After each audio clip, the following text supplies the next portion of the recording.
Hi, I'm Lydia Cheshire, and I'm a junior at Ogden High School, and today I'm going to be telling the story Enemy Pie by Derek Munson. It should have been the perfect summer. My dad helped me build a treehouse, my sister was away at camp, and I was on the best baseball team in town. It should have been the perfect summer, but it wasn't. It was all good until Jeremy Ross moved into the neighborhood. I didn't like Jeremy. He laughed at me when I struck out.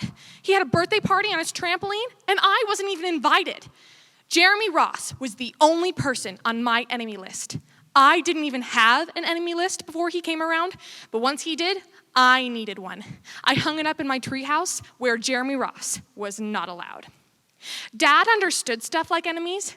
He said that when he was my age, he had enemies too, only he knew a way to get rid of them. He pulled a big book off the kitchen shelf and pulled a yellow slip of paper out from it. He squinted at it. "Enemy pie," he said, satisfied. Now you may be wondering what exactly is in enemy pie, and I was too, but Dad said it was so secret he couldn't even tell me. I begged him to tell me something, anything. "I will tell you this," he said. "Enemy pie is the fastest known way to get rid of your enemies." Now this got my mind working. I mean, what kind of things? Horrible things would I put into a pie for an enemy? I brought my dad weeds, but he just shook his head. I brought him earthworms, but he said he didn't need those. And I gave him the gum I'd been chewing, and he gave it right back. I went outside to play alone. I listened to the sound of my dad making enemy pie in the kitchen. I tried to imagine how horrible it must smell, but instead, I smelled something really, really good coming from the kitchen. I went in to ask what was wrong. I mean, enemy pie should not smell this good. But Dad was smart. If enemy pie smelled bad, your enemy wouldn't eat it. And then he pulled the pie out of the oven. It looked good enough to eat, but still, I wasn't exactly sure how enemy pie worked. What exactly did it do to your enemies? Maybe it made their hair fall out. I asked my dad, but he wouldn't tell me. But while the pie cooled, he filled me in on my job. "Enemy pie, there's one thing that I can't do. You have to spend a day with your enemy. Even worse, you have to be nice to him. It's not easy, but it's the only way enemy pie will work. You sure you want to go through with this?" It sounded horrible. It was scary, but just one day with Jeremy Ross, and he'd be out of my hair for the rest of my life. I knocked on his door. When Jeremy opened the door, he seemed surprised. "Can you play?" I asked. He looked confused. "I'll go ask my mom," he said, and came back wearing his shoes. We went out and rode bikes for a while, and afterwards we jumped on his trampoline for a while. Then Jeremy's mom made us lunch. And then we went over to my house. It was strange. I was almost having fun with my enemy. But I couldn't tell Dad that since he'd worked so hard on the enemy pie. Anyway, so Jeremy knew how to throw a boomerang. And so when he threw it, it came right back to him. And then when I threw it, it went over the fence into my backyard. So we climbed over the fence to go get it, and the first thing Jeremy noticed was my treehouse. "Can we go in it?" he asked. I knew it. I knew he was going to ask that. But Jeremy Ross was the top person, the only person on my enemy list, and enemies were not allowed inside my treehouse. But he did teach me how to throw a boomerang, and he did let me play on his trampoline. He wasn't being a very good enemy. So I climbed up to my treehouse and took the enemy list down. Anyway, so we played games for a while until my dad called us down for dinner. We had mac and cheese, my favorite, and Jeremy's too. Maybe Jeremy Ross wasn't so bad. I was just beginning to think that we should, forget about the enemy pie. But as soon as dinner was over, Dad brought out the pie and started to cut it into slices. "Dad," I said, "it sure is nice to have a new friend in the neighborhood." I was trying to tell my dad that Jeremy Ross was no longer my enemy, but I think he thought I was just pretending because he just smiled and nodded. "Wow," Jeremy said, "my dad never makes pies like this." Suddenly, I started to panic. I didn't want Jeremy to eat the enemy pie. He was my friend. "Wait, Jeremy, no, don't eat it. I think it's poisonous or something." Jeremy crinkled his eyebrows and looked at me funny. Oh my gosh, I was a hero. I just saved his life. Well, if it's so bad, said Jeremy, then why's your dad already eaten half of it? I looked at my dad. He was eating enemy pie. Good stuff, was all he said. I watched them eat for a while. I mean, Jeremy was laughing, and Dad was happily eating, and neither of them was losing any hair. I mean, it seemed safe enough, so I took the tiniest bite. Enemy pie was delicious.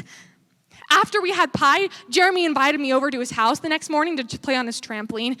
You know, I still don't know how to make enemy pie, and I still wonder if enemies hate it or it makes their hair fall out. But I guess I'll never know, because I just lost my best enemy.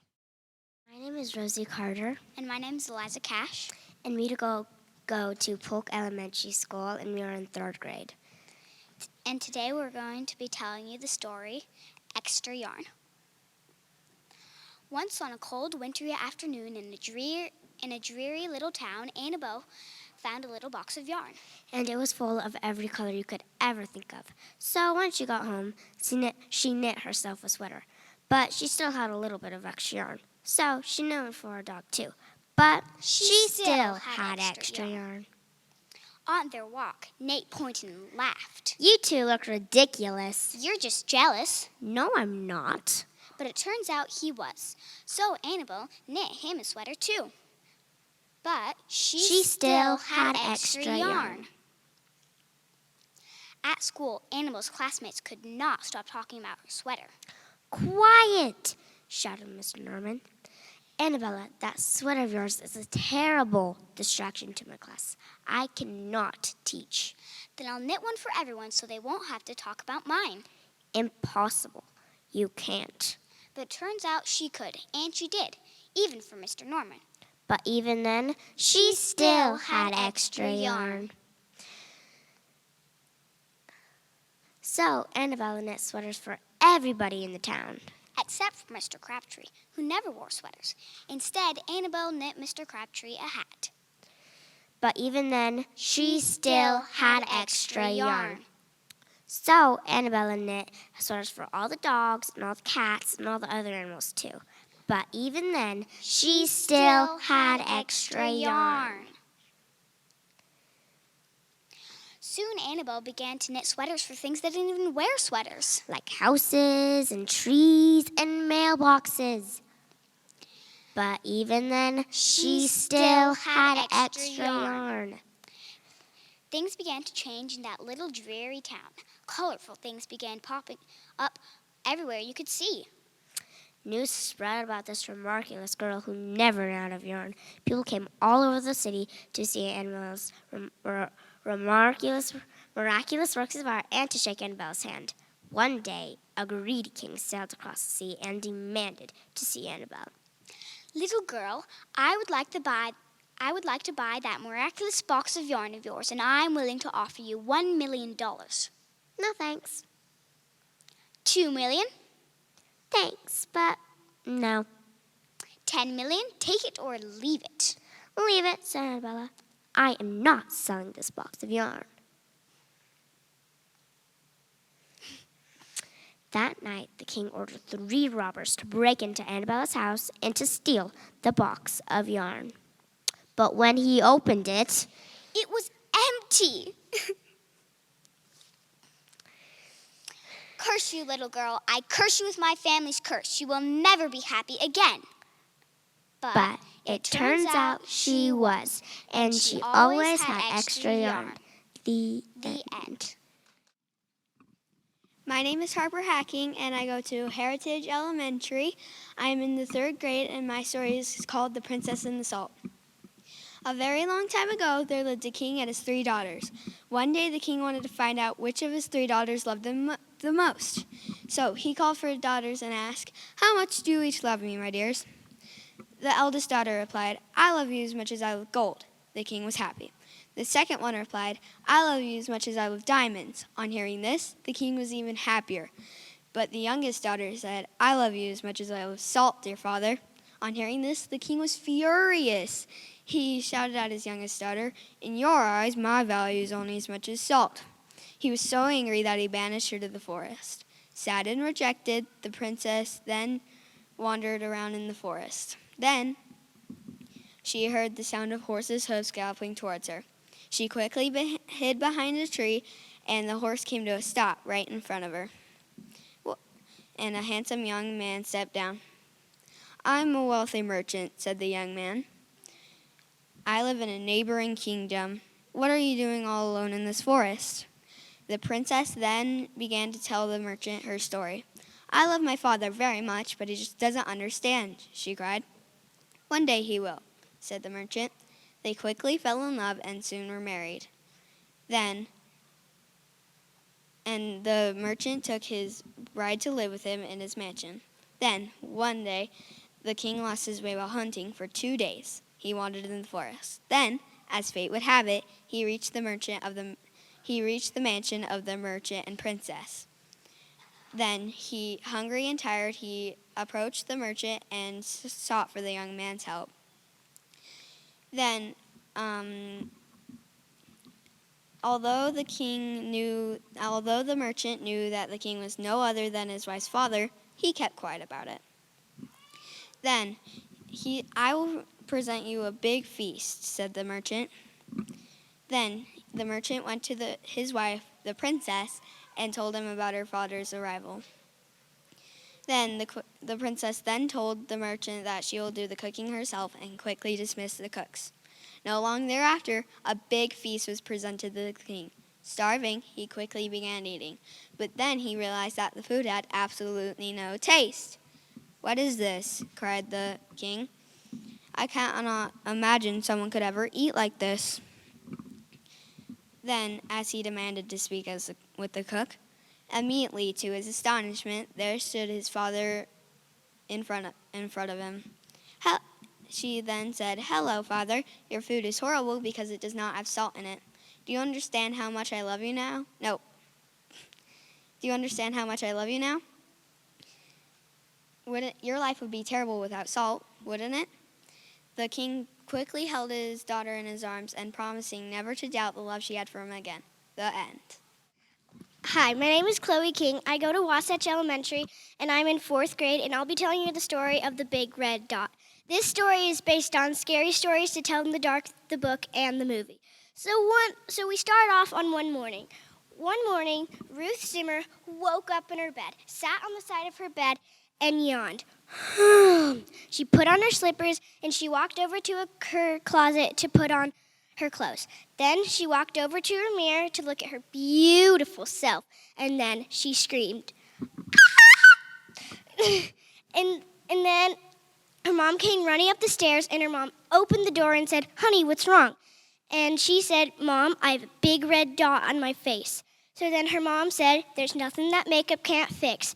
So then they got all the makeup supplies and put makeup all over her face. Then she grabbed her backpack and she went to school. Then when she got home from school, she did her homework and she ate supper, and then she went to bed. And then she did the same exact thing. And then she saw the big red dot got bigger. So then she screamed, and then her mom came running up the stairs and said, "Honey, what's wrong?" And then she said, the big red dot got bigger. So then her mom said, like the other time, "There's nothing that makeup can't fix." So then she grabbed her backpack and went to school.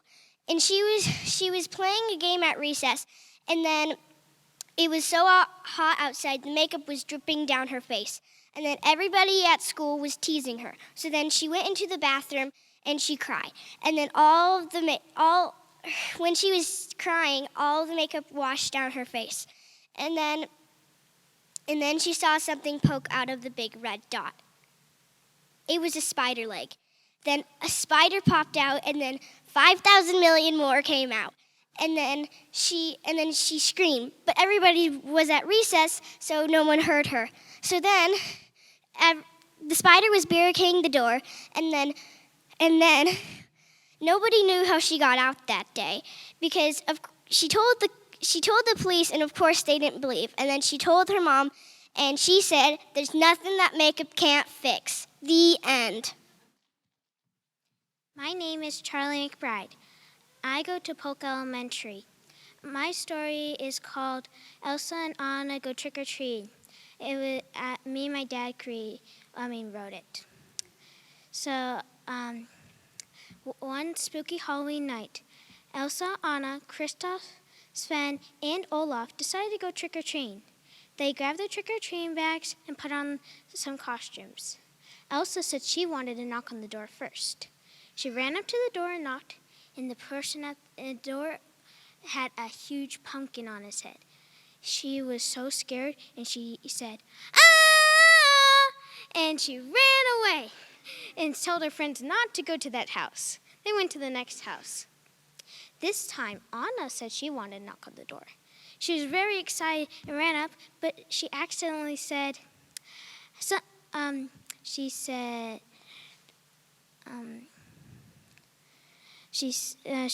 said trick or treat, and the person at the door gave her some candy corn. She said, plain old candy corn? You gave that to us last year. And she was like, "Some things never change. Turn around and the time has flown. Some things stay the same. Oh, and now I gotta go because her friends were leaving to go to the next house." And she ran with them to the next house. Olaf wanted to knock on the door this time. He ran up to the door and he knocked on it. And the person at the door gave him some candy. But with the candy, there was a ticket to someplace in the world. In that place, at the place was Hawaii. And he was very excited, and he said, I can just imagine it. A drink in my hand, my snout against the burning sand, probably getting gorgeously tan in summer. And he walked back down with his friends, and they walked to the next house. Kristoff wanted to knock on the door this time, but it was getting really dark. And there were two paths. One led to the porch, and one led to the backyard. In the backyard, there's a forest. And he accidentally went to the house that went to the backyard, and he got lost. And he was looking around and trying to find his way, and he said, "Now I turn around and find that I am lost in the woods, north to south, right is left when you're gone." And then Elsa was like yelling, "Kristoff, stop singing!" And then he and then he was looking around in his bag to find a flashlight, and then he found it and was like, "Oh!" And he turned it on and found his way back to the porch, and he knocked on the door, said trick or treat, and got some candy. Now he walked back with his friends to the next house. This was the last house they were going to, so Sven decided he hadn't knocked on the house yet, so he ran up to the porch and he used his antlers and he went to knock on the door. The person at the door said, "We don't got any candy, so get out of here, you pesky kids." And they pushed them off the porch, and Sven was like, "Reindeers are better than people. Don't you think I'm right? Because reindeers actually give you candy in Halloween. How about we call the night? Good night. Don't let the frost bite. The end. My name is Jimmer Davis, and I go to Wasatch Elementary and is in 5th grade. I will be talking about a story that was by me, but based on I Survived. Disclaimer, this never happened. So, one day, I was, walking home from school, ready to do my homework like all kids, definitely, when I saw multiple planes coming from multiple sides of the mountain. And I was like, is this a parade or something? What is this? So, and then they were streaking across the sky, but they hit the mountains, causing an avalanche. So I was like, oh, I'm just gonna adios and get out of here with my life because I want to live. So I went to my house as fast as I could, like. And when I got inside, I was like, family! I was like, but they couldn't understand a word I was speaking, so I just said, just look outside! And then they saw the mountain was crumbling. So we locked all the doors. We just had to and lock all the doors and windows. So, after locking all the doors and windows, luckily the house in front of us created basically a ramp, and the avalanche kind of went over us. And we were hiding downstairs and couldn't see anything because it's downstairs. What do you think? But anyways, after all the commotion outside, we went back upstairs, and, everything was covered in dirt. Everything. But we learned that, plants give us oxygen because we, breathe carbon dioxide into it. And so we had lots of food, so we were able to live for a while. Eventually, we were dug up and, freed by some, archaeologists. I don't know who they were, but who cares? So when we got out, I kind of, thought to myself, well, this happened, I guess, but you know what? No matter how much time passed, no matter how much happened and how much was dug up, nothing would ever change. But luckily, I had my family by my side to support me. My name is Georgia Packham, and I will be telling the story of the time it took Tom. Tom found the red paint. It took him 1, 2, 3 seconds to decide what to do with it. Got it. It took him 3 minutes to open the can. Pop. The lid came off. It took him 3 hours to paint the living room. By the first hour, he was 1/3 of the way done painting the living room. By the second hour, he was almost done painting the living room. And by the third hour, the living room was completely painted, including the cat on top of the newly red couch. Tom's mom came in, took her 10, 9, 8, 7, 6, 5, 4, 3, 2, 1 seconds to explode. Tom! She yelled. Holy mackerel, what have you done? I can't believe it. This is awful. I still can't believe it. Oh, shoot. I don't know how long it's going to take to clean this mess up. It took 3 weeks, and this is how they did it. First, we had to get a dumpster for all the room pieces of furniture, and then we have to go to the store to get some cans of paint. Then we had to strip off all the wallpaper. Almost done. And then we had to go get the wallpaper and put green paint on the window and door. And that's when Mom decided that she didn't like the color. So we went back to the store, and this time Mom was happy. And I was even happier because I really didn't feel like painting anymore. And that was it. 1 year went by, 2 years went by, 3 years went by. Tom found the blue paint. Hi, my name is Adais, and I'm in 6th grade and I go here to elementary. And the title of my story is called From Ash to Phoenix. Once upon a time, there lived a phoenix at mountain top. and the Phoenix had flaming wings and glowing red eyes. But not far away lived a kingdom called Pyria. And the king of Pyria, named King Arthur IV, was very greedy. Whenever he got something, he wanted more of it. And King Arthur IV knew that the Phoenix lived in the mountaintop.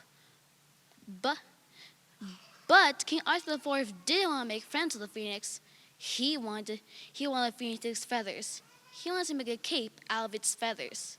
And so one day, King Arthur IV sent his knights to go to the top of the mountain and steal the Phoenix's feathers.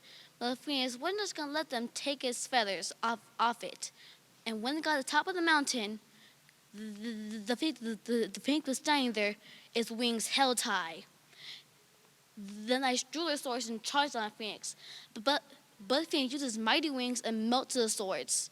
Then the knights used their arrows, and he launched all the arrows at once at the Phoenix. But the Phoenix swiftly dodged all of them except for one that pierced it in the chest. And the Phoenix fell to the ground and turned to ash. And the knights did not think the Phoenix would turn to ash once he had knocked it down to the ground. And when the king found out, that he was furious at the knights for letting the Phoenix turn to ash. The next morning, the Phoenix came out with ashes and flew down from the mountaintop. And when the Phoenix was flying down from the mountaintop, King Arthur IV just woke up and decided to look out his window. And then the Phoenix flew right towards the king's castle and to his window. And the Phoenix said, "I will give you 3 days to change your ways. And if you haven't changed your ways in those 3 days, I will burn all your gold and diamonds to the ground." 3 days have passed since that day. And the Phoenix came down from the mountaintop and see if the king was still greedy or he has changed his ways. And when the Phoenix got to the king's castle, before knocking on the door, he looked through the king's window. And when the Phoenix saw, he shouldn't have saw. The Phoenix saw the king holding a diamond and asking his knights to go collect more diamonds from his citizens. And the Phoenix knew, but that one act, the Phoenix knew that the king was still very greedy. So the Phoenix flew towards the door and knocked. And when one of the knights opened the door, the Phoenix flew past it, flew past the guard, and went straight towards the king's treasure room. And when the king found the treasure room, when the Phoenix found the king's treasure room, he charged at it with his flaming wings. And when his flaming wings touched the golden diamonds, they set on fire and melted to the ground. But some of the gold did not burn. And the king made a wise decision to give all the gold that didn't burn to his citizens. 3 years have passed since that day, and the Phoenix decided to come down from the mountaintops and see if the king has changed his ways or is still greedy. And when the Phoenix got down from the mountaintop, he was surprised to see the king standing outside watching children play. And then the Phoenix landed right next to the king and asked him, "Why are you standing outside instead of being inside a castle being greedy?" And the king told the Phoenix, "I was very greedy before you burned my golden diamonds. And in burning my golden diamond, you showed me that I don't need gold to be happy. I don't need golden diamonds to be happy. I'm glad to learn your lesson," the Phoenix said. The end. My name is Beatrice Packham, and I'll be telling the story of Stuck. It all began when Floyd's kite became stuck in a tree. He tried pulling and swinging, but it wouldn't come unstuck. The trouble really began when he threw his favorite shoe to knock the kite loose, and that got stuck too. So he threw up his other shoe to knock down his favorite one, and unbelievably, that got stuck as well. In order to knock down his other shoe, Floyd fetched Mitch, one of the two family cats. Cats get stuck in trees all the time, but this was getting ridiculous. Floyd fetched a ladder. He was going to end this once and for all, and up he threw it. I'm sure you can guess what happened. The ladder was borrowed from a neighbor and would definitely need to be put back before anyone noticed. And in order to do so, Floyd flung a bucket of paint at it. And wouldn't you know it, the bucket of paint got stuck. Then Floyd tried a duck to knock down the bucket of paint, a chair to knock down the duck, his friend's bicycle to knock down the chair, the kitchen sink to knock down his friend's bicycle, Floyd's front door to knock down the kitchen sink, the other family cat to knock down Floyd's front door, the milkman to knock down the other family cat, an orangutan to knock down the milkman, who surely had somewhere else to be, a small boat to knock down the orangutan, a big boat to knock down the small boat, a rhinoceros to knock down the big boat, a long-distance truck to knock down the rhinoceros, the house across the street to knock down the long-distance truck, a lighthouse to knock down the house no longer across the street, a curious well in the wrong place at the wrong time to knock down the lighthouse, and they all got stuck. A fire engine was passing and heard all the commotion. The firemen stopped to see if they could help at all, and up they went. First the engine, followed by the firemen, one by one. And there they stayed, stuck between the orangutan and one of the boats. The fireman would definitely be noticed missing, and Floyd knew he'd be in big trouble. Then he had an idea and went to find a saw. He lined it up as best he could and hurled it up the tree. And that was it. There was no room left in the tree, and the kite popped loose. Floyd was delighted. He had forgotten all about his kite and put it to use immediately, enjoying the rest of his day very much. That night he fell asleep exhausted, though before he did, he could have sworn there was something he was forgetting. My name is Maria, and I'm from East Church Elementary. I want to share a story with you, and my story is called My First Family Reunion. And the main character that's going to be in the story is named Allie. So, like a lot of people know, your mom would wake you up in the morning and say, Allie, has come down here. And you wouldn't answer, yes, Mom, I'm ready, let's go to work. You would say, what? And she said, what? And her mom said, it's time to go to the airport. We have to go into a family reunion in El Salvador. So Allie just said she didn't want to. I don't want to, Mom. I really don't want to. Can I stay here because I have Daisy? That is her dog. Allie's mom said, hurry up, Allison, because you have to go now. Allie went upstairs very angry and changed, got her clothes and got her backpack to go to El Salvador. Allie left and she started crying because she didn't want to go. Allie's mom really was very mad at her, and her brother said that she shouldn't be acting like that. Her big brother, Oliver, said that she couldn't be acting like that. And Allie started screaming at him in the car. So her mom said, Allie, don't be respectful to your brother. And her brother, naturally, if you have a brother, he wouldn't stay quiet.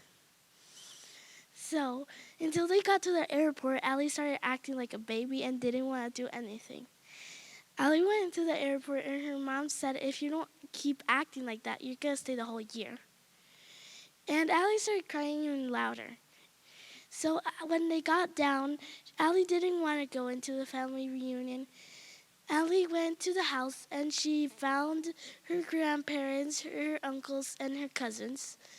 And her mom's side, that were her grandpa and her uncles and her cousins. Allie was very surprised, so she went to say hi to her grandparents. She said hi, but they didn't answer hi. They said hola. That means hi in Spanish. Allie didn't understand a thing or two that what they said. So what did she do? She got her bag, she went upstairs and closed the door until dinner. Allie went downstairs angry and ate her dinner upstairs. She never came down until the next morning, when she realized that it was a very big mistake she has gone, because she saw that her family didn't need to understand each other to be loved. Allie took a plate and said, "Lo siento," because he tried to start Spanish in the translator program. Allie went downstairs and said, "Lo siento," and her mom smiled. She giggled and hugged Allie. She gave her a plate of pan pobre, that's a type of bread, and some goat milk. Allie ate her bread and drank her milk. Allie knew that her family was very special, and she shouldn't be saying that she shouldn't want to be there just to be with her friends, because her family is a lot more special than anything in the world. The end. Hi, my name is Jeremy Parrish. I'm from Ben Lomond High School, and I will be performing a story named The Boy the Size of a Penny. Once upon a time, there was a little house on a hill, and in this little house there lived a little boy the size of a penny. His mother once told him a story of how she wished to have many children, so asked a fair wizard to bless her. He agreed, but told her that the firstborn would be special. As he grew up, he and his mother were always worried about him. He never went to play ball, as he might get stepped on. He stayed in his little house, in his little room. He watched through the frost-covered windows, the seasons changed, and his brothers grew tall and strong. And every day he wished to the wizard that he would grow tall and strong. And every day the wizard didn't answer. His siblings would occasionally bring friends to come play with them, and they would look up at his window in pity and sometimes shame. When they did this, the boy would hide under the bed, and his small stature quickly evaded their focus. One winter morning, a knock came on the boy's door. Knock, knock, knock. His mother walked in, holding a steaming breakfast tray. She says to him, "Good morning, son. It is your birthday today. For your birthday, we are going to go on a walk in the woods." "Really, Ma? Are my brothers and sisters coming?" "No, it's just me and you today, my special little boy." And so they put on their heavy coats and sturdy boots to explore the nearby wood. They trudged they dodged the falling snow as they strolled towards the nearby fir trees. About an hour of genial conversation went as they walked down this very narrow path that easily accommodated the two of them, before the weather started to shift and change into heavier snowfall and ice fog. The boy looked to his ma. "Ma, should we go home now?" "Not yet, son. We're almost there." "Where are we going?" "Why, to the wizard, of course." The boy brightened and he went silent. A few minutes of trudging through the increased snowfall brought them to the tree's end. Dense foliage blocked their view. The mother said to him, "I can take you no farther, son. It is up to you now." As she did this, she took the boy from her shoulder and placed him on the ground. "Forgive me," she said solemnly. "I wish I could stay with you, but this path is yours." "What do you mean, Ma? I'll be back before you know it." "I know, son. You won't be the same when you return. Go." The boy followed his mother's orders and nimbly made his way through the dense foliage, whereupon he came upon a small clearing where a cottage rests. The cool winter wind opens the door as he gets close. He walks to the front of the door and hears an elderly voice say, "Come in, son. Let me help you." He cautiously walks through the open door to see an old man in blue and purple robes setting a book to the side. "Your mother tells me that you want to grow big and strong like your brothers and sisters. Is this true?" "Yes, sir. I want to play ball with them and go to school with them." "And why have you not done so already?"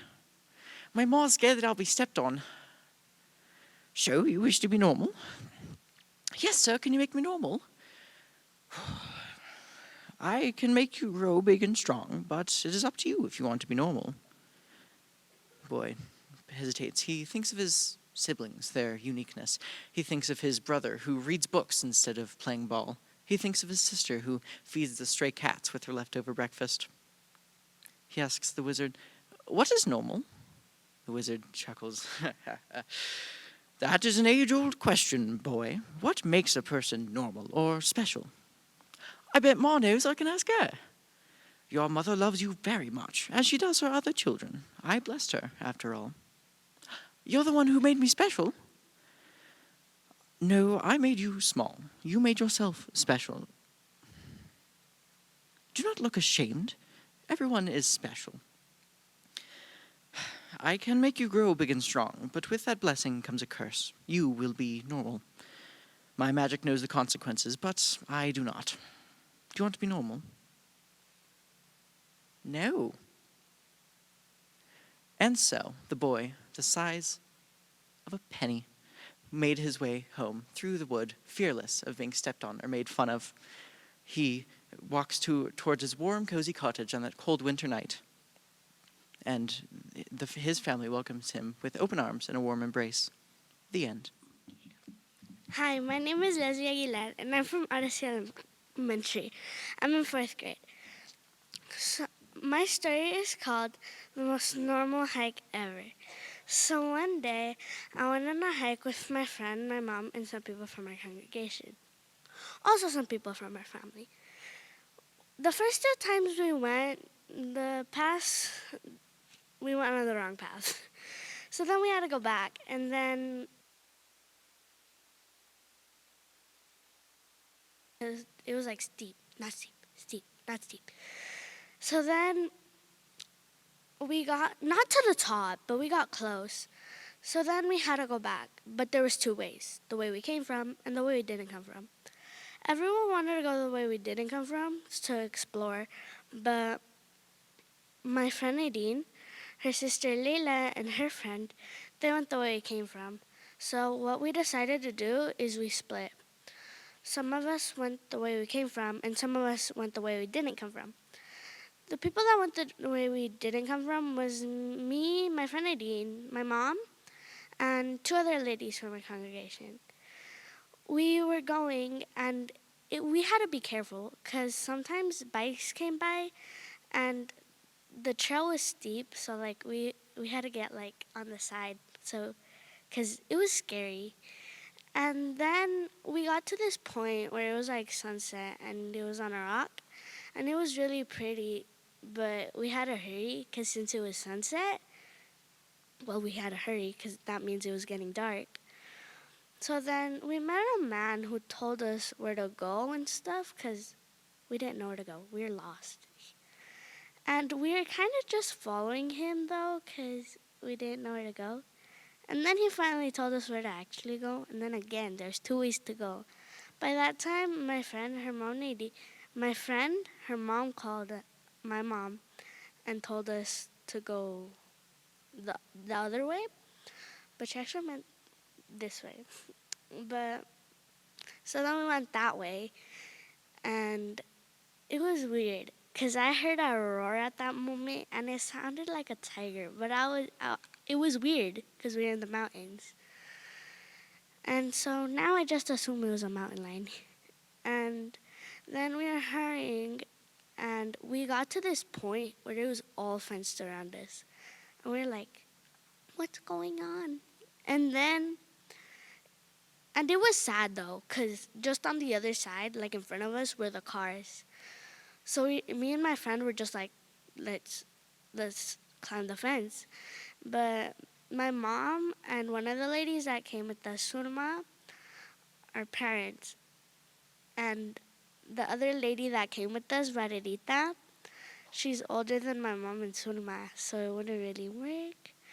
So then, since we couldn't find a way out, we were just going to go all the way back. But since we had to go back, we had to hurry, like really hurry, because at that moment, it was actually dark, and it was the middle of the night. So then we were going to go, but in that second, my friend Nadine, her mom, told us that she found an exit, and it was like, there's a gate. But sometimes when it's chained up, there's like a little like side to go through, and we all squeezed through. And then me and my mom went home. My mom wasn't that mad, but she was a little mad, and I was sad because I wanted to tell someone, because it was 7, and no one from my family was home. So then I went to lay down on the couch for a little, and then I went to take a shower. I ate, and I went to bed. But I was terrified that day because, like, it was terrifying to me because we were lost in the middle of the mountains, and it was just so scary. And to me, that was terrifying, even though I had some of my family there, so it didn't make it that bad. But that's the most normal hike ever, no? The end. Hello, everyone. My name is Olivia Canova. I am in the 11th grade, and today I will be performing a story called Leo the Lion. Now, in reality, Leo was a house cat.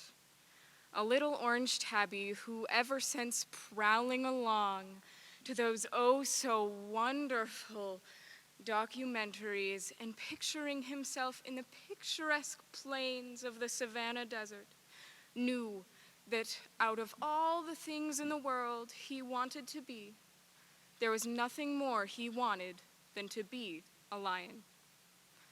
Leo knew that lions were big and strong and courageous. He wasn't exactly big, but compared to Max's tiny toy soldiers, he was a giant. Leo had no problem being strong. He could knock down any tower, no matter how big or mountainous or plastic it may be. And he could jump from table to table, no matter the distance between them. One problem, though, was the fact that Leo did not have courage. He was terrified of everything, from the tick-tick-tock of the spooky old grandfather clock, from the wish-wish-washing of the old washing machine. Even an excited scream from a teenager in the other room would be enough to scare him so bad that he would be flying across the house into the arms of his owner, Max. While in the arms of his owner, Max, Leo felt safe. Max was always there to protect Leo, but Leo thought, if I want to be a lion, I have to protect myself sometimes too. So one day he thought, how can I face my fears? I know. I will wait for a storm. And wait for a storm he did. And when that storm came, he stood proudly, paws out on the dining room table, looking out at the rain and the dark sky beyond the curtain. It's just water, thought Leo. Water can't hurt me, as long as it's out there.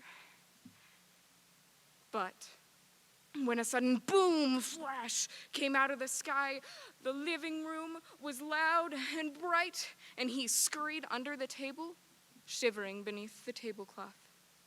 He was not going to face his fear of storms today.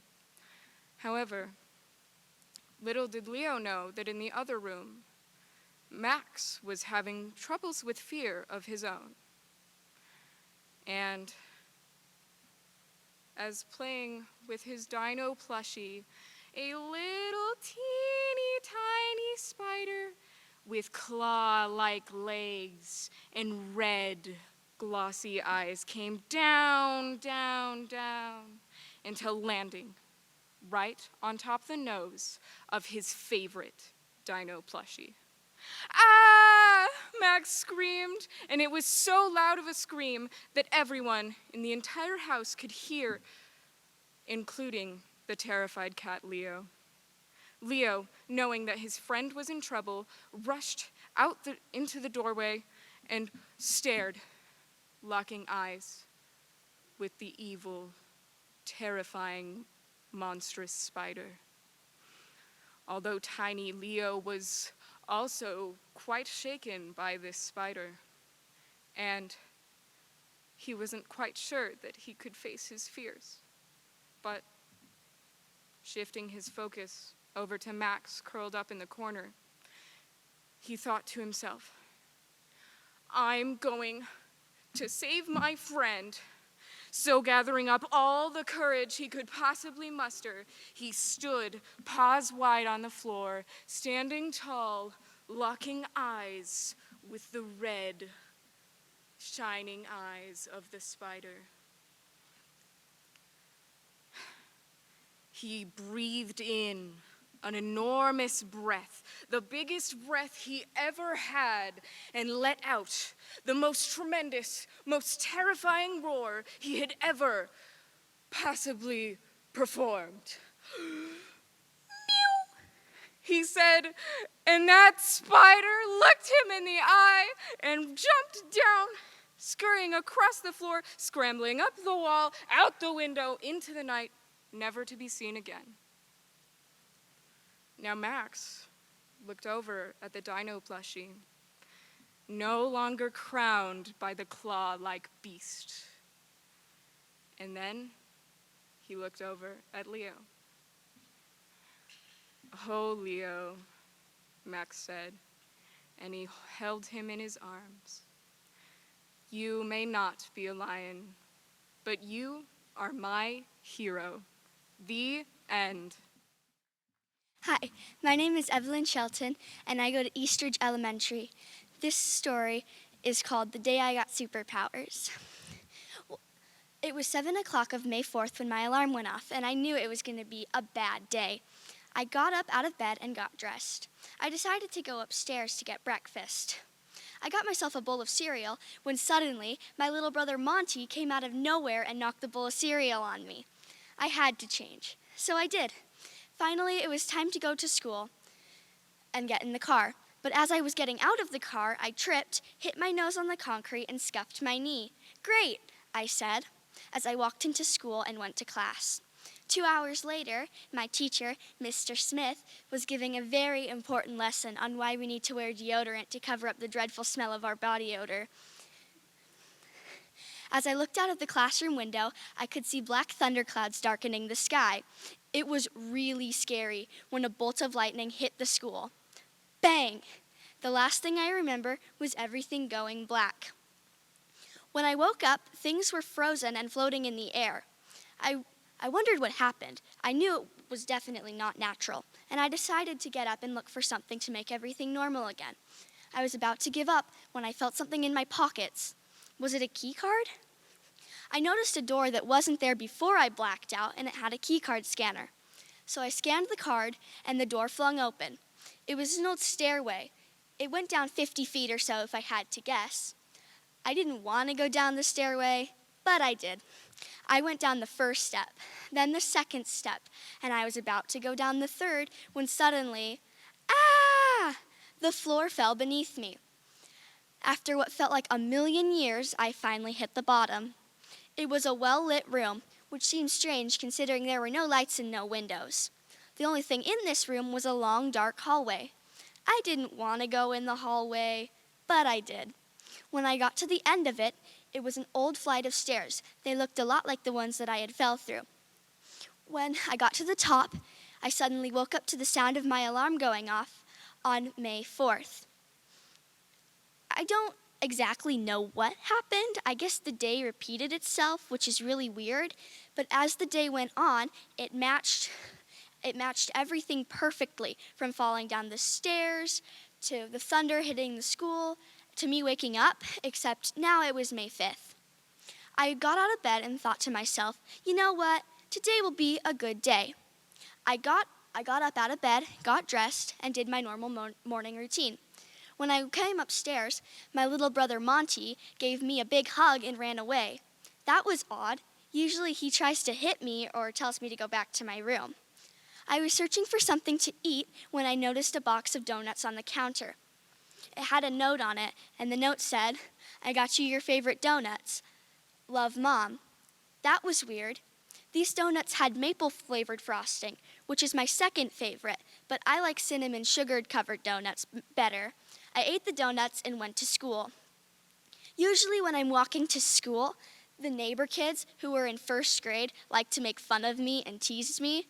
I never listened to them, but today they asked if we wanted to be friends and if they could walk to school with me.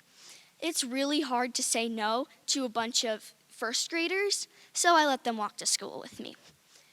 I went into class, and today was Friday, and usually we take a test on Friday, and I always fail, but today I got 100% on the test. I didn't trip myself at recess, and I got a table in the cafeteria. When I came home, I told my mom what had happened, and she pulled something out of her pockets. She said, "Normally I would wait to give this to you, but due to the events of today, I will give this to you now." She handed me a necklace. The necklace had a gem in the middle of it. She told me that whenever I was in trouble or needed help, to just hold the necklace and everything would be okay. So I decided to test it out, and everything froze. So I spent the rest of my life helping and saving people with my powers, stopping crimes, and all sorts of things. And from that day forward, I never had a bad day again. The end. Hi, my name is Michelle, and My name's Harley. We're both from Belnap, and we're going to be telling a story called Master of All Masters. Long ago, in a small village in England, there lived a young man who one day went to town to find work as a maid. He finally came across a strange-looking gentleman named Mr. Fusselbudget, who agreed to hire him, but as soon as they got back to his house, he sat him down and had a talk with him. now, if you're going to live here and clean and cook for me, there are some things I must teach you, for in my house, I have my own names for everything. Yes, sir. Now, what would you call me? Why, Mr. Fusselbudget, sir. No, around here I like to be called Master of All Masters. By all means, sir, whatever you say. Then Mr. Fuzzlebudget pointed to his bed. And what would you call this? I would call that a bed, sir. No, this is my bumper-umper. Yes, sir, whatever you say, sir. And what would you call these? I would call those pants or trousers or breechers, sir. No, nothing of the sort. These are my rouser-bowsers. I'll try to remember that. Then Mr. Fuzzlebudget pointed to his cat. What about her? What name would you have for her? Most people would call that a cat, sir. Not I. I call her the White-Whiskered Wonder, and so should you. Whatever you say, sir. Then Mr. Fuzzlebudget pointed to the fire.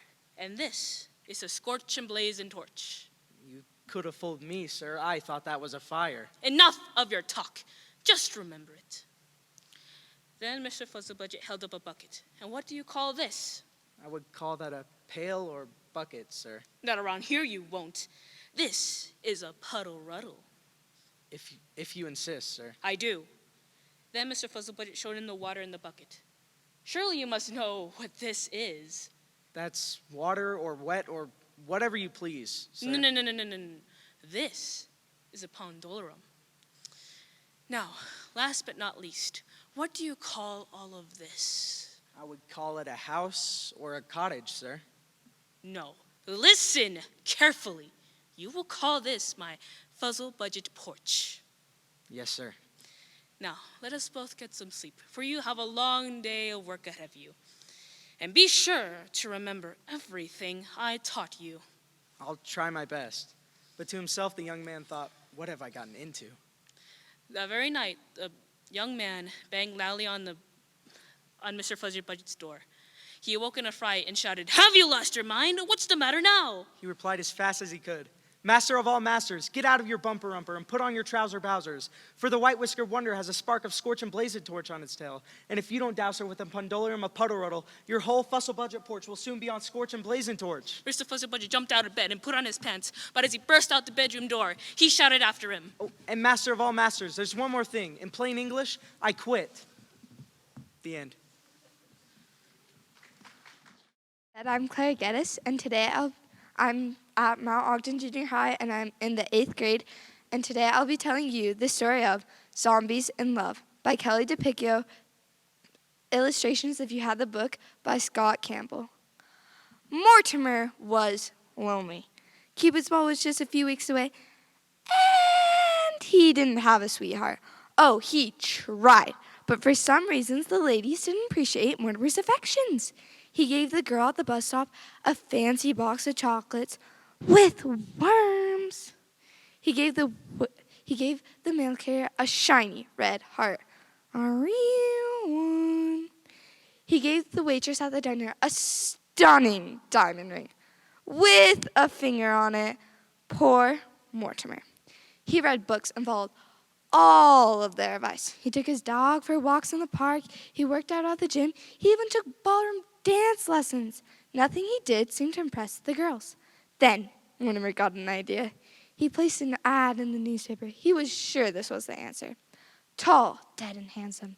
If you like taking walks in the moonlight, falling down in the rain, ain't into cooking and you got have a brain, if you like waking up at midnight, horror films and voodoo, then I'm the guy you've been looking for, and I'm dying to meet you.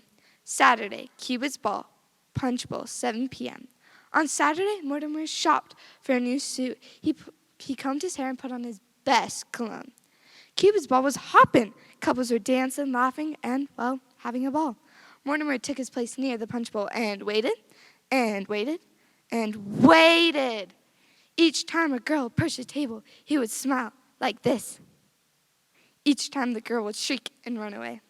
He tried breath mints. He tried handing out roses. He tried being funny. Nothing worked. As the night wore on, the room began to empty. The punch bowl did not. It soon became clear to Mortimer no one was dying to meet him. As he shuffled towards the exit, he heard a loud thud, followed by an even louder crash. He turned around to see a girl on the floor. Her name was Mildred, and she was drop-dead gorgeous. She smiled like this. Mildred stood up and shook the pineapple rings out of her hair. Am I too late? She asked. The clock struck 12. You're just in time, said Mortimer. Mortimer and Mildred danced. They held hands and dined by the moonlight. It was love at first sight, by his and hers. Hi, my name's Megan. I go to Liberty, and I'll be telling you the story of my version of the Three Little Pigs. Once upon a time, there lived 3 little pigs, but their mom said they were getting too old to live with her. So she told them to go off and build their own houses. But she warned them about the big, bad wolf and that they needed to build a sturdy house. But the first 2 pigs weren't listening. But the 3rd pig was listening. He even scribbled down a couple notes. And after she was done telling them all about the big bad wolf, they went off to go build their houses. Since the first pig wasn't listening, he didn't know to build a sturdy house. So, he saw someone selling sticks, and he told to that person, I'll take those from you, thank you very much, and went off to go build his house. The 2nd pig also wasn't listening, and he saw someone selling hay. So, he told to that person, I'll take that from you, thank you very much, and went off to go build his house. But since the 3rd pig was listening, he knew to build a sturdy house. So when he saw someone selling bricks, he told to that person, I'll take that from you, thank you very much, and went off to go build his house. The big bad wolf came knocking on the first pig's door. Knock, knock, knock. Little pig, let me in. So the first pig said, not on the hairs of my little So then I'll huff, and I'll puff, and I'll blow your house down. Whoosh! All the material went flying, and the first pig went running into the 2nd pig's house. The big bad wolf went banging on their door. Bang, bang, bang. Little pigs, let me in. Not on the hairs of our little chin chin. Then I'll huff, and I'll puff, and I'll blow your house down. Whoosh! The sticks went flying, and so did the pigs, flying into their sister's house. The big bad wolf went knocking on their door, or should I say banging, really, really hard. Bang, bang, bang. Little pigs, let me in. Not on the hairs of our chinny chin chin. Then I'll huff, and I'll puff, and I'll blow your house down. But he couldn't, no matter how much he huffed and no matter how much he puffed, he couldn't blow the house down. He tried climbing the wall, but that didn't work. He tried jumping onto the roof, but he fell off the roof. So he went home with a bruised butt and a hungry stomach. The moral of this story is always listen to your mom. Hi, my name is Alice. I go to Newbridge Elementary School, and I'm going to tell the story of the tortoise and the hare. So, once upon a time, in a forest, there was full of magical creatures that could all talk.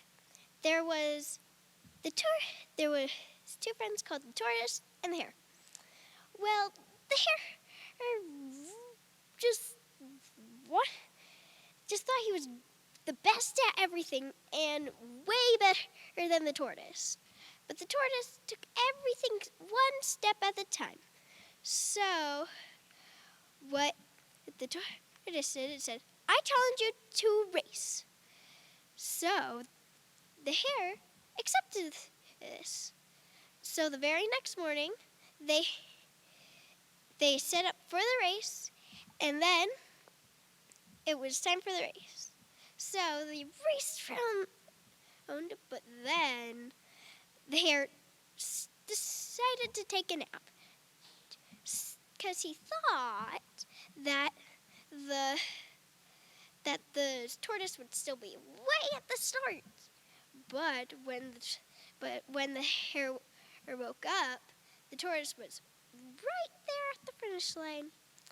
And then he crossed over, and then the tortoise won. And then the tortoise said to the hare, don't just take a nap. That's just silly. And then the end. I'm Ben. I'm Dallin. We're from Liberty. We're sixth graders. We're telling the story of Crazy Joe we made up. Okay, so one day there was a massive French fry, and he was like 3 feet tall and 1 inch thick. He lived in the dumpster behind Phil Nye's house. He loved to raid his garden and get food and stuff. One day when he was raiding it, he found a juicy tomato, and he was like, dinner, great. But the tomato was like, no, don't eat me. I'm Tomato Jeff. I will be your friend. Great. On one weekly raid a few years later, Joe the potato decided to pick a nice juicy apple. The apple looked very good for dinner. And then, suddenly, out of a bush, Phil Nye jumped and grabbed Jeff. He ran for his house. He tried to catch up to Phil Nye, but he couldn't quite get it because Phil Nye's legs were just too long. Anyway, so he couldn't catch him, so he flopped back to the dumpster, really sad. But he decided to formulate a plan. He would flop to Phil Nye's lap, slide under the door, grab Tomato Jeff, and run away. It was perfect. Nothing could go wrong. When he put his plan into action, he flopped over to the door, and then the door was wide open. So he thought Phil Nye was really nice. And then when he got in the door, Belmo jumped down from a counter. Belmo called the Belmo police. Suddenly, they rolled up in their big vans.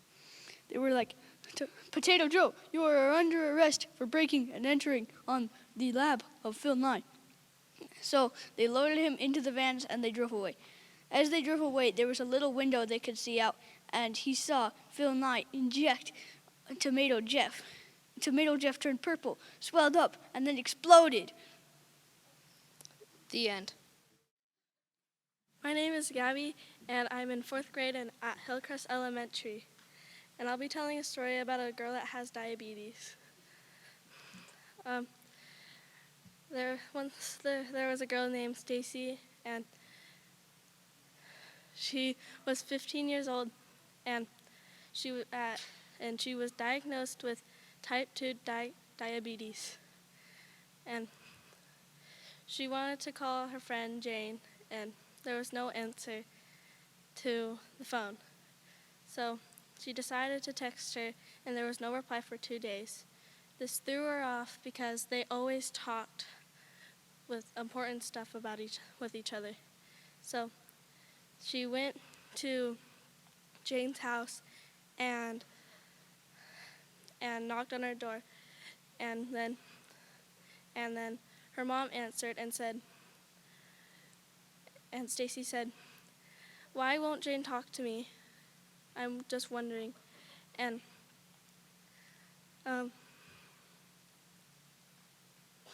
Jane's mom said, "She's scared of you because she might get diabetes if she hangs out with you," and then shut the door.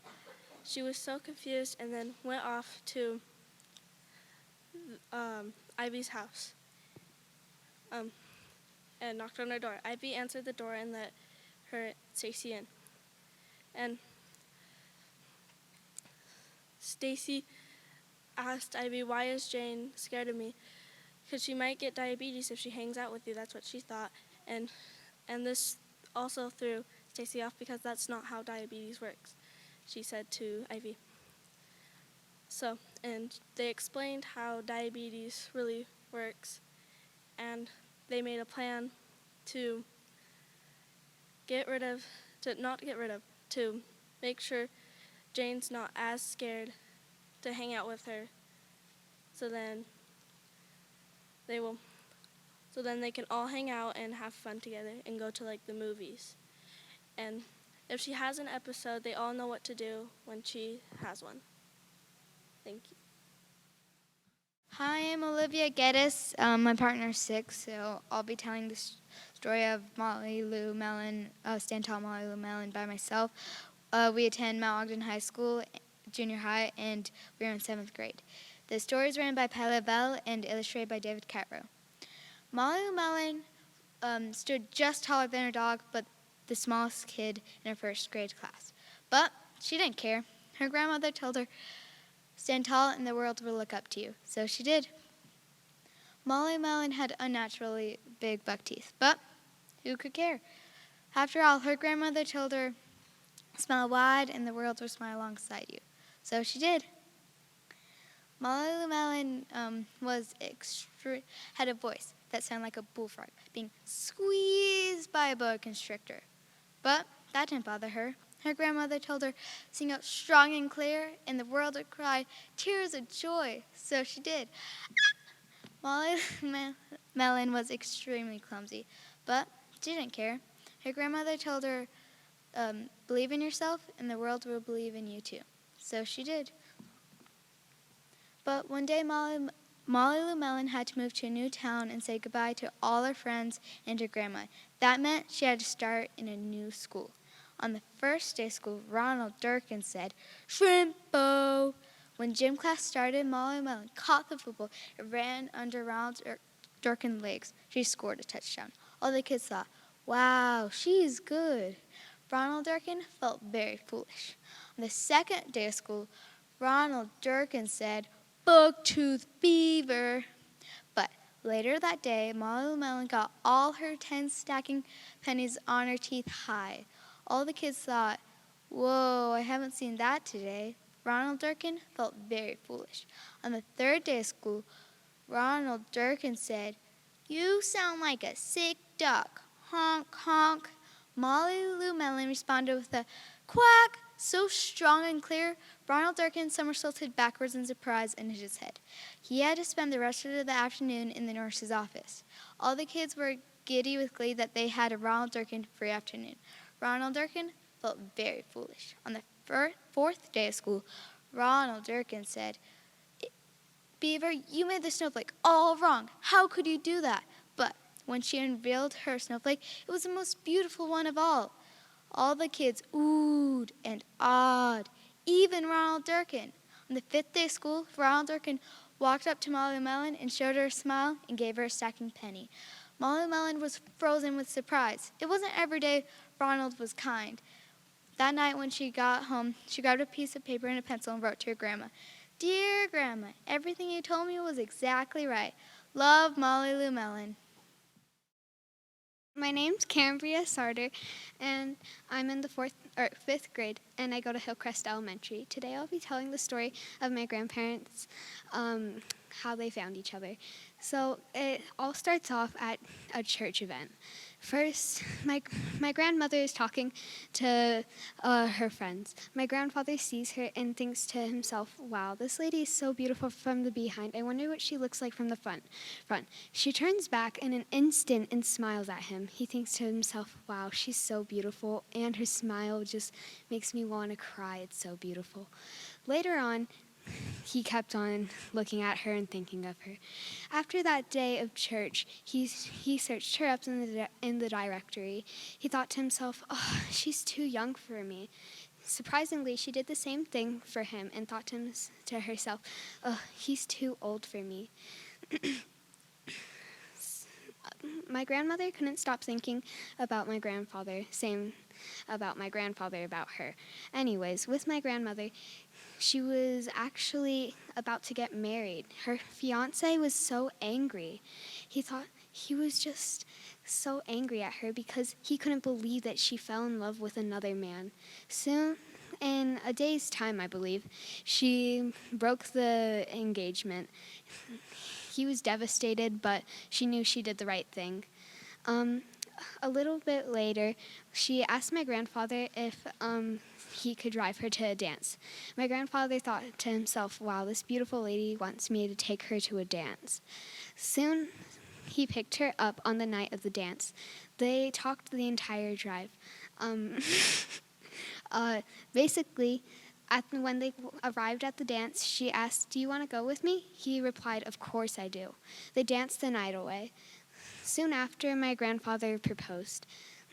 My grandmother obviously was flabbergasted and said, yes. Soon after, they had my mother and my uncles.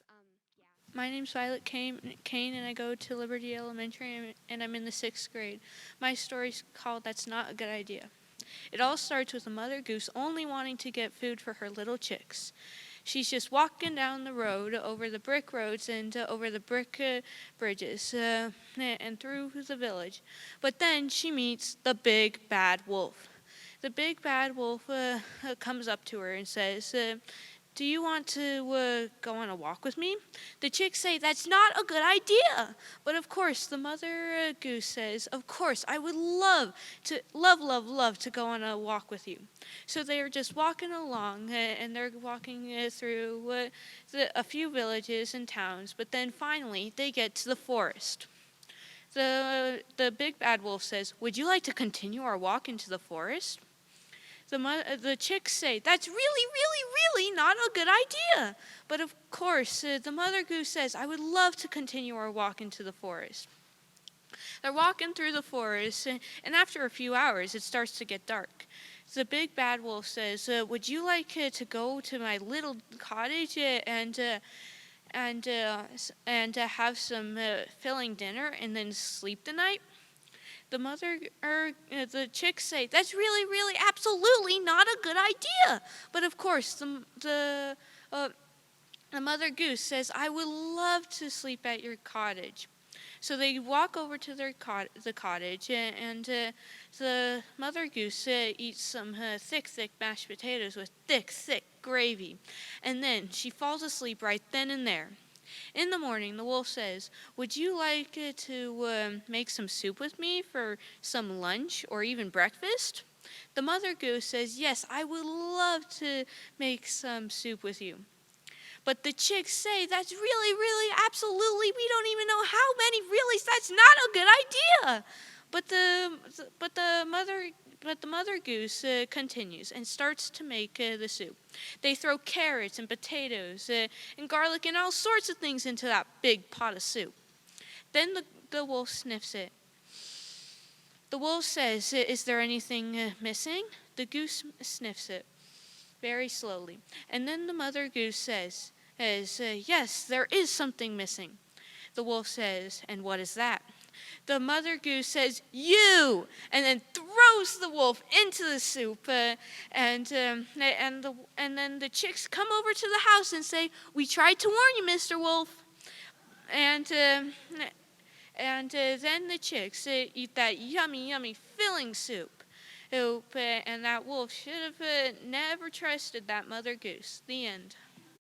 Hi, I'm Adison Smith. And I'm Bobby Clawson. We are from Newbridge Elementary in the 6th grade. We'll be telling the story of two kids, Little Red, the Exploding Eggs, and Grandmother. So there once was a little girl who always wore a red cape with a hood, so everyone called her Little Red Riding Hood. Is this a superhero story? Cool! I love stories packed with adventure and crime fighting. What's her special power? She doesn't have any powers. It's not that kind of story. So what happens? Well, one morning, Little Red's mother tells her to take a basket of eggs, butter, and sweets to her grandmother's house. Oh, when did you say so? Kindness is her superpower, obviously. Does she hypnotize the bad guys into being nice? And what kinds of sweets does she have? Look, do you want to hear the story or not? I guess. So, Little Red is on the way to see her grandmother when she runs into a wolf. A wolf? Excellent! I love stories, especially the ones with villains. I bet Little Red has a kindness ray that she zaps the wolf with. Pew, pew, pew! She does not have a kindness ray. She just has a basket of eggs, butter, and sweets. So how does she fight crime? Does she have a flying basket? Are there exploding eggs? There's no flying basket, no exploding eggs, and no kindness ray. She's just a little girl with terrible fashion sense on the way to see her grandmother. Jeez. Can we hear the rest of the story? Fine. Well, the wolf asks Little Red where she's going, so she says, grandmother's house. And the wolf says goodbye and secretly heads to her grandmother's house. Hang on. Why doesn't this wolf dude just eat Little Red Girl right then and there? You're doing this on purpose, aren't you? I wonder why this wolf picks on older women. Anyway, the wolf arrives at grandmother's cottage and sees the old woman lying in bed. She notices him and jumps up and locks herself in the closet. Are you serious right now? Well, the wolf's waiting for Little Red to arrive, and once she gets there, she says, "What big eyes you have, Grandma?" And the wolf replied, "All the better to see with, my dear." Are you sure you're telling the right story? And then she says, "What big nose you have, Grandma?" And the wolf replied, "All the better to smell you with, my dear." And then she said, "What big teeth you have, Grandma?" And the wolf replied, "All the better to eat you with, my dear." Yikes. And then at the last moment, Little Red's father comes and chops off the wolf's head with an axe.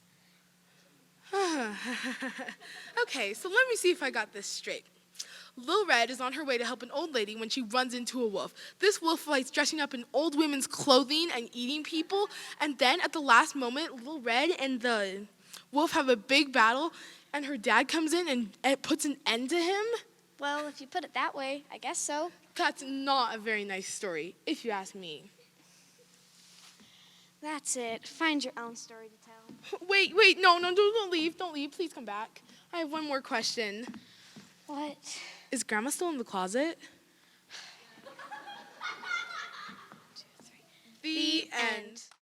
My name is Bree Belnap. And my name is Evie Belliston. And we will be telling a story based off The Sandlot, written by David Mickey Evans.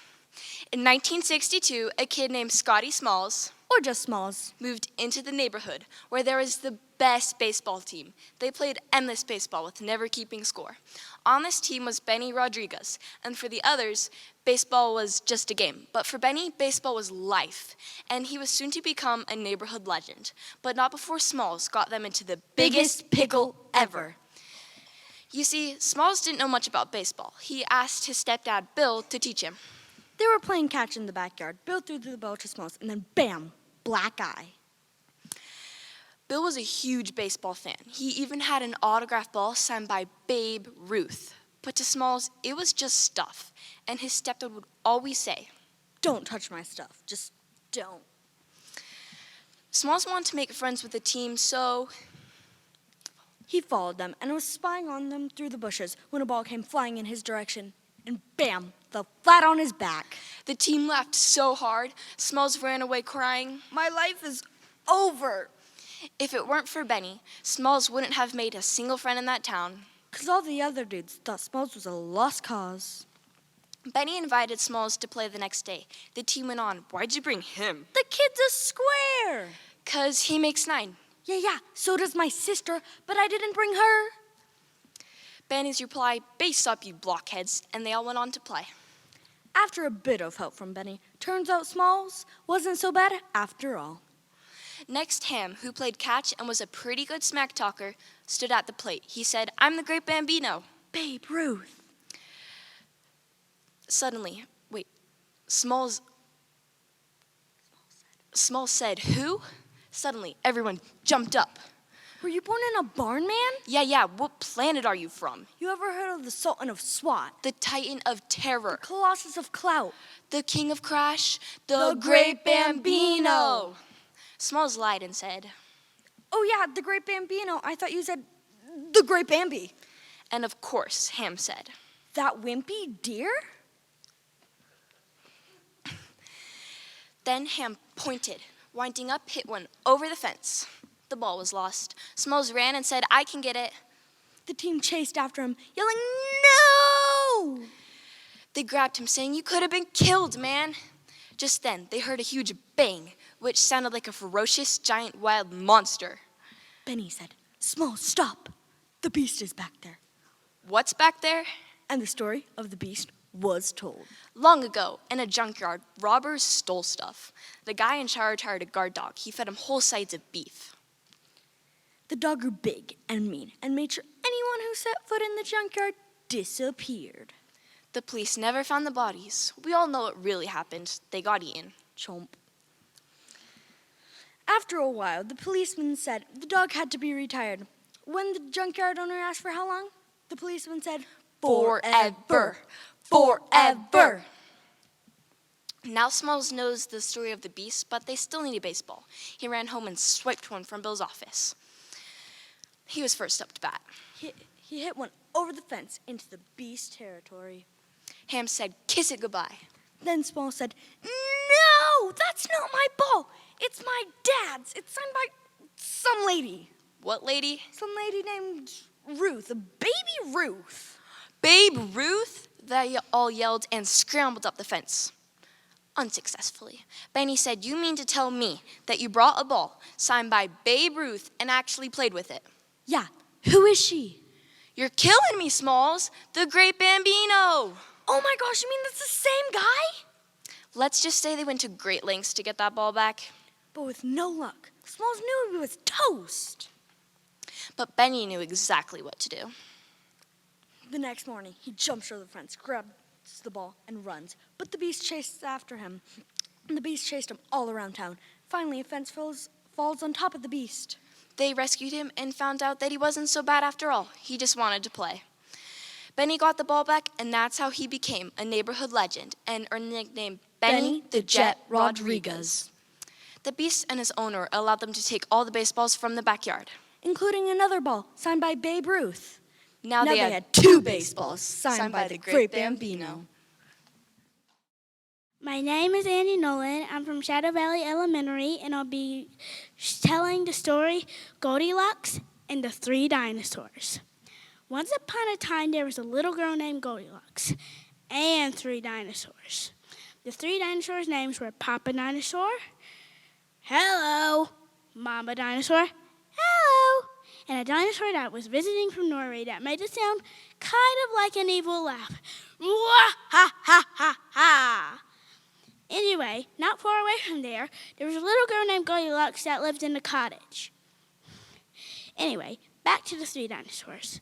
One day, they made their beds just so, and cooked 3 delicious bowls of chocolate pudding just so, and positioned their chairs in a manly order just so. Papa Dinosaur said, "I hope that no chocolate-filled little girl bonbons come by our unlocked home while we go, someplace else." Mama Dinosaur said, "And, by the way, they taste delicious." Then the dinosaur from Norway said, "Mwah, ha, ha, ha, ha." So anyway, the family went out on their morning walk. Just so, 5 minutes later, a little girl named Goldilocks came skipping by. La, la, la, la, la. I hope there's some strange, enormous house that I can barge into. I love barging into strange, enormous houses. So when Goldilocks came into the dinosaur's house, she karate chopped the door open. Hi-ya! So when she came inside, she smelled the most delicious thing ever, chocolate pudding. And a ladder lying out of nowhere. So she started climbing up. When she got to the top, she dove into the bowls, literally. The first bowl was too hot, but Goldilocks didn't care because it's chocolate pudding. The second bowl was too hot, but who cares? It's chocolate pudding. And the third bowl was just right. But Goldilocks hardly noticed because it's chocolate pudding. Goldilocks was stuffed, so she went to the living room to see if there were any chairs. The first chair was too tall, and the second chair was too tall, and the third chair was too tall. Goldilocks went into the bedroom. There she noticed that the beds were also gigantically big. That's when she heard it. Papa Dinosaur said, "Oh boy, chocolate-filled little girl bonbons taste even better when they're rested." Mama Dinosaur said, "I can't wait to eat her." Then the dinosaur from visiting her Norway, well, you know, ha ha ha. That's when Goldilocks knew. There are bears living here. They're dinosaurs. She ran out the back door, jumped over the fence, and back to her cottage.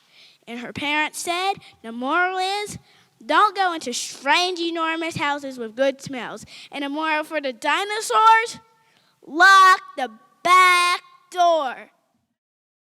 My name is Hannah Hoskins from Bonneville Elementary, and my story is Rapunzel. Once upon a time in a faraway land, there was a yellow flower that was beautiful.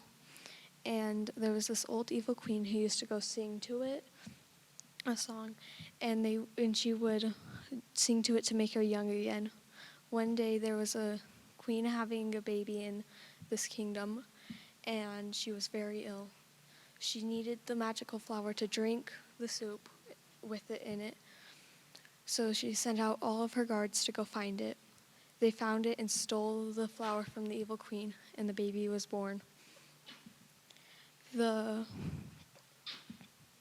baby was kidnapped that night by the evil queen, and the evil queen raised her as her own and would sing and brush her hair every day to make her young again. Once she turned 18, the girl wanted to leave the tower that she was locked in, and her mother wouldn't let her. So she waited and waited until someone broke into the tower and hit them with a frying pan because they had scared her and frightened her. She had locked them in the closet until her mother came home. When her mother came home, she told her that I'm ready to go out again, and her mother didn't believe her and left again. So she brought the boy out, and they left the tower together, and they explored all over the kingdom until they got found by the evil queen. Then the evil queen took Rapunzel back to her tower, and the boy had left. It turns out he was captured by guards and sent to prison. And the evil queen had locked her in the tower, and the boy had woke up in the prison, and he was about to be taken to be hanged. So he escaped with a horse, and they went and saved Rapunzel from the mother. He cut her hair, but sadly got really hurt and died. But Rapunzel ended up crying and survived and made it where the boy was alive again, and some of her hair had grown back, and the evil queen died, and they got married, and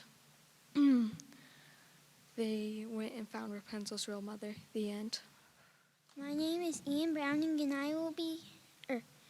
I go to Shadow Valley Elementary School, and I will be telling Poem, The Turkey Shot Out of the Oven by Peraza. The turkey shot out of the oven and rocketed into the air, knocked every plate off the table, and partly demolished a chair. It ricocheted into a corner and burst with a deafening boom.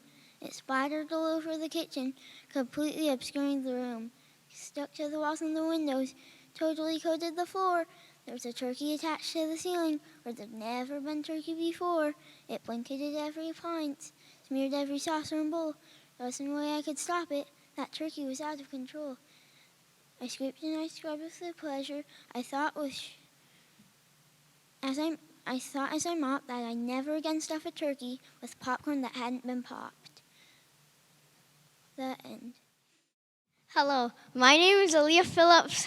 I'm in 4th grade, and I go to Shadow Valley Elementary School. Today I will be performing The Daydream. Enjoy.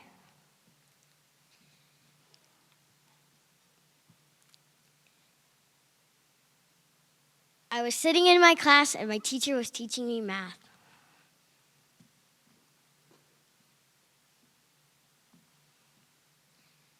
Good morning, class. Today we're gonna learn about fractions. The top number is the numerator. The bottom number is the denominator. Solve the question 55.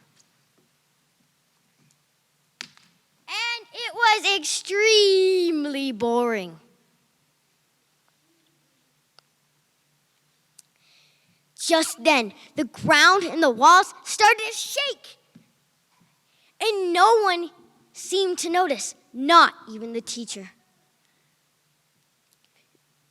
A tree popped right out of the ground. Plop, plop. I found myself in a dark room, all alone. I stood up, took a step, whoosh! A bright, colorful forest was right in front of me. It started to spread all over the black room. The grass was green and soft, and the skies were light blue. My cousins Jet and Ender were there. Jet was his favorite animal, a fox. And Ender was his favorite animal, an axolotl with a staff. I started running, jumping, laughing, and spinning. My animal friends joined me. We swam in rivers, climbed trees, and ate mystical fruit. My friend Blake was there. His favorite animal, a penguin. He suggested that we went down a hill. He gracefully went on his stomach, while the rest of my animal friends tumbled down the hill one by one.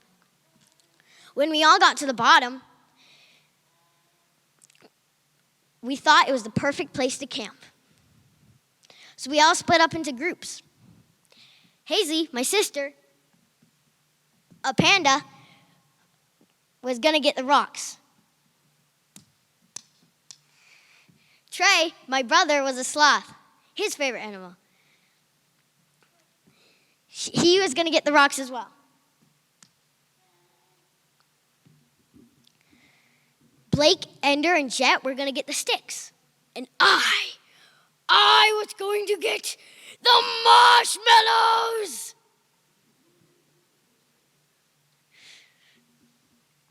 Just as we were about to split up, I heard, "Ow!" It was a pack of wolves just by the hill we just slid down, or fell down. I asked them if they would like to join us, and they accepted. Once we met back together, we started a fire. When the fire was started, we started telling jokes, telling stories, and singing songs. The stars were twinkling and winking at us. The moon was shining and bright. It was my mom. My mom was the moon. I felt her love wrap around me.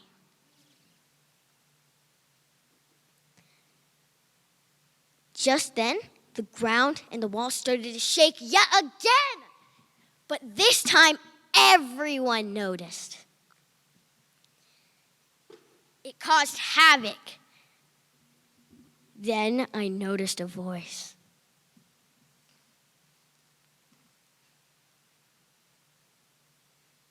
Aleeya, what's the answer to page 55?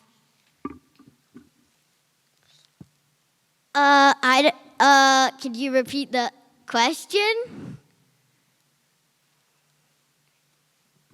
No.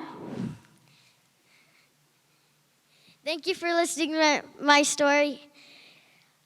It was based off a real daydream, except all the quirky teacher parts. I'm Tate Browning, and I'm in the 5th grade, and I come from Shadow Valley Elementary School, and I'm going to be telling you the story of Rindercella. Once upon a time, in a corn foundry, there lived a beautiful girl, and this beautiful girl's name was Rindercella. Now, Rindercella lived in her house with her muggly other and 2 sad blisters. Also in this same corn foundry, there lived a Pransome Hint, and this Pransome Hint was having a Bancy Fall, and he's inviting people from riles and riles around to come to the Bancy Fall, especially the Pitch Reaple. So, on the day of the ball, Rindercella's smuggly other and 2 sad blisters went into town to buy some drancy fesses for the Bancy Fall. But Rindercella couldn't go because all she had to wear were old wordy dags. That night, Rindercella sat cat down and started sighing. As she was sitting there sighing, her Gary Modfather appeared and tapped her with his magic wand. There appeared before her was a kig boach and 6 white horses to take her to the Bancy Fall. Now, Rindercella, be sure and be home by midnight, or I'll turn you into a trumpkin. So with that, Rindercella was off. When she arrived at the Bancy Fall, the Prince of Hints was waiting for her because he had been watching through a secret window. They nanced and nanced, all died. They lellin fove. Just then, the mid-clock struck night.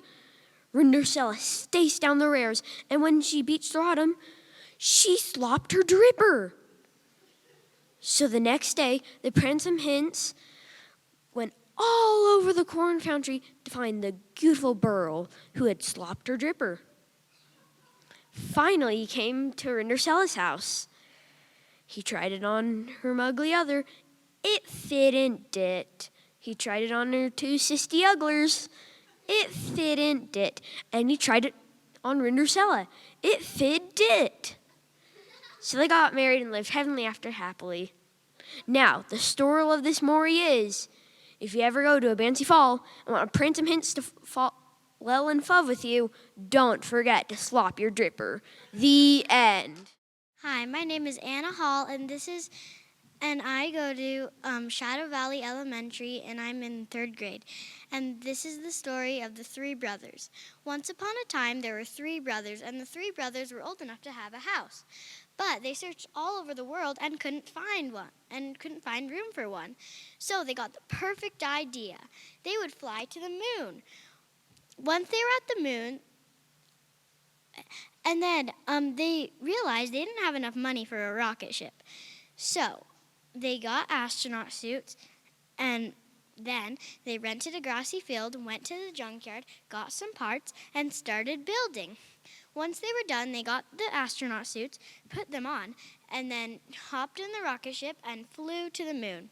Once they're at the moon, they got a bunch of moon rocks and built a house. And every day they will build one new thing. But then Mars started floating closer. And then they realized, what if they could breathe in space? So they went down to Earth, got a monkey, made a box out of moon rocks, put the monkey inside, and poured something in, and the monkey could breathe. But then they had a problem. How were they going to make it big enough to fill the whole entire universe? So 2 brothers would build a tube, and 1 brother would build the formula. and they would put the formula in the tube and pour it out into the universe. Once they did, they took off their helmets and they could breathe. But then Mars started floating closer, and they realized that there were aliens on Mars coming to attack. And that was not good. So they got a bunch of moon rocks and sharpened them on the land and fought away the aliens. But then all the planets started coming closer, and if they came too close, they would explode, and that would not be good. So they got a bunch of moon rocks, pushed the planets away, and then their planet was saved. But then they realized that the moon was too crowded for them to live there. So they hopped in their rocket ship, flew, and went to Saturn. Once they were at Saturn, they gathered a bunch of rings and made a house. And every day they would build one new thing. But then all these animals started coming to them. And then they realized that one of them produced like cows. They produced milk. And one of them produced like chickens. They produced eggs. So they decided to build a farm. They gathered a bunch of rings and built a huge farm. And they had all the milk and eggs they needed. But then they built a lot of classes. One of them was a school class. One of them was a tumbling class, and one of them was a workout class. But then they had a really hard weather condition. It was raining stars, so everybody had to build big roofs so they wouldn't get hit in the night. But then it started raining aliens, so they had to get a lot of moon rocks, sharpen them on the land, and fight the aliens while they were falling from the sky. And then they realized that their planet was never going to be perfect, and they would learn to defend it eventually, and they lived happily ever after. The end. Hi, my name is Jessie Luna, and I go to Mount Fort Junior High. And my name is Mira Raphael, and I also go to Mount Fort Junior High. And this is an original story that we made called Grandmother's Story. I stare at the window in boredom. The only pleasant thing about this visit is the smell of cinnamon and apples boiling in the pot. Mother is getting ready to add cloves for Grandmother's favorite tea. "Are you listening to me?" asked Grandmother. "This part is important because otherwise you won't know how to banish him. It's close to this time, so this is important." I sighed in frustration. "I've heard this so many times, Grandma. Can't we talk about something else?" "Oh, you're just well as doomed then. That's the problem with today's youth. You all can't take things seriously these days." "Mom, the muffin's in tea already," as she made a face at me to stop upsetting Grandma. She was halfway into her muffin when she got back into the conversation with me. "You need to recite the words, call it by its name, and tell it to go back to the forest." The words are as follows. I find it a bit hard to concentrate on what she was saying. I got lost in thought, looking out the window while Grandma recited the words. Oh, how I really regret not paying attention. Years later, after my grandmother's funeral, my father offered to take a camping trip not far from my grandmother's cabin, avoiding saying goodbye since Grandma and Mom loved camping when Mom was younger. But with Grandma passing, I became a bit concerned with my mother. She became losing her train of thought, misplacing things, or even forgetting what conversations were like when we were having them. I'm really hoping it's the nerves of Grandma's death and not the dreaded dementia that runs in the family. As we were getting the hot dogs ready, I heard this chilling clicking sound near the forest. I didn't think much of it because I thought it was just sticks falling on each other. Something in my mind went blank. I was thinking of something, but what? "Are you okay, little buddy?" My dad frightened me. "Yeah, I'm fine," I said, obviously lying. "Well, these hot dogs aren't going to eat themselves," he said, giggling a bit. That night, I wanted to sleep, but something in my mind kept bothering me, but what? I suddenly then heard a strange growling noise. My body turned into stone, and I hid under the covers. I wanted to peek. I really didn't want to, but my mind was scared that something would drag me out of my tent. Even when all the sounds around me started to scare me, the bushes and sticks would shuffle and twitch. It made me realize what my grandma had been talking about. Oh, how I really regret not paying attention. After hearing all the noises outside my tent, I went to go check. Once I checked, there was a long, skinny, tall, black figure standing in front of me. What? I stutter in shock and quietly go back to my tent like nothing happened. I look back just in case, and there were tall legs standing in front of me. And then I suddenly get this feeling that I'm getting dragged out of my tent. It was the tall, skinny black figure. It was breathing heavily, and I saw its dark black eyes. I knew what was happening, and I wasn't ready for it. I wasn't ready for my grandmother's story to come true, or how I really regret not paying attention. I suddenly then woke up to a strange noise. What happened? I said. Oh, you were just sleepwalking, and in the morning I found you in the forest. Isn't that silly? Father said, laughing a bit. What? That's not true, Dad. I saw something weird. Honey, it's all right. We know you can't control it, Mom said as she started to muffle a bit. Something wasn't right, and I could feel it. I feel like my parents are turning against me. I felt weak all of a sudden. Honey, just go back to sleep, Mom said, but sounded faded. I can't remember anything after that. I feel like I'm always awake but sleeping, if that made any sense. All I remember is that I'm never going camping after what happened that day. The end.